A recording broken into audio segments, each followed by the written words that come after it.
Trust me, I've tried the whole self-improvement grind. Every advice that you can find online, I've tried it all. Waking up early, gratitude journaling, meditation, the morning routines, the night routines, I've tried all of it. But I still ended up feeling empty.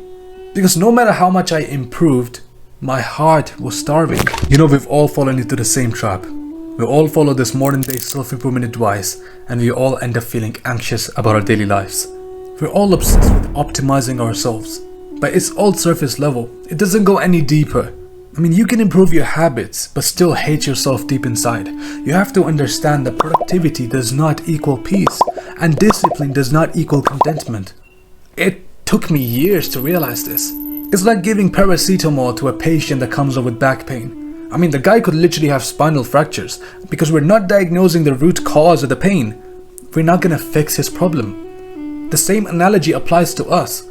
We're fixing on morning routines, we're fixing on night routines, our workout routines, we're fixing all of that, we're meditating, but we're not fixing what's really the problem here. And that's our diseased heart. Our heart's the real thing that's struggling here. We need something that works on the heart, and that's Islam. And this is where it gets really interesting. I like to call this the Islamic reframe. The Islamic way of self-improvement, the way it's meant to be. Because Islam gives purpose before productivity. Salah builds discipline. Zakat kills greed. Tawbah resets your mental state. And dhikr rewires your mental thoughts. Everything that these modern gurus talk about, habits, mindfulness, gratitude, Islam has given us 1400 years ago, but with the meaning. I mean, why do we do what we do? Why do we try to holistically improve ourselves?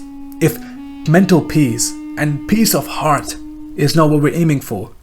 And how else do you get this to the remembrance of Allah? Allah literally says it in the Quran. Bismillahir Rahmanir Rahim. Ala bi dhikrillahi tatma'innul qulub. Unquestionably, in the remembrance of Allah do hearts find rest. Unquestionably. فَفِرُّوا إِلَى اللَّهِ. So run towards Allah. I mean, that's just not a code. That's the cure. I used to think that I just needed a better morning routine. I mean, if I woke up early, I could get more work done and I'd just feel happier, right? I'd feel more content with myself. I mean, you can wake up early. You can wake up at 5 a.m. if you want.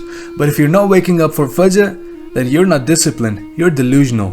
I mean, the morning world tells us that peace comes from control on our lives. Control over ourselves. But Islam teaches us that that peace that you're looking for comes from submission, from surrender. You know, I learned from the great saying of Ibn Taymiyyah rahimahullah, Shaykh al-Islam, that Iman, the word Iman, which we perceive to be faith, doesn't just mean tasdeeq, believing something to be true, you know, believing that Allah is true. It means iqrar. It means belief with submission, belief with conviction and security in that belief. I mean, your heart doesn't just accept that, yeah, Allah is true and Allah is God and we need to obey Him. Your heart submits to that fact.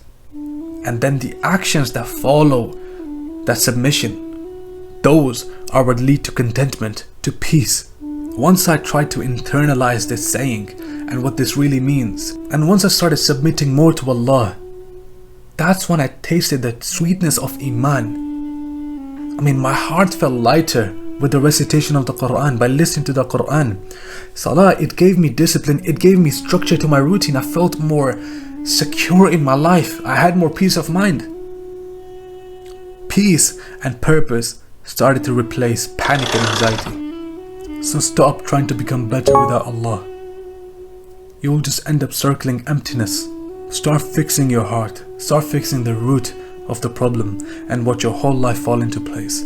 If you've been stuck chasing peace, comment down below, I'm done chasing. Now let's start attracting. Let's start doing what really leads to healing. Let's start treating the problem from its root. Wassalamu alaikum.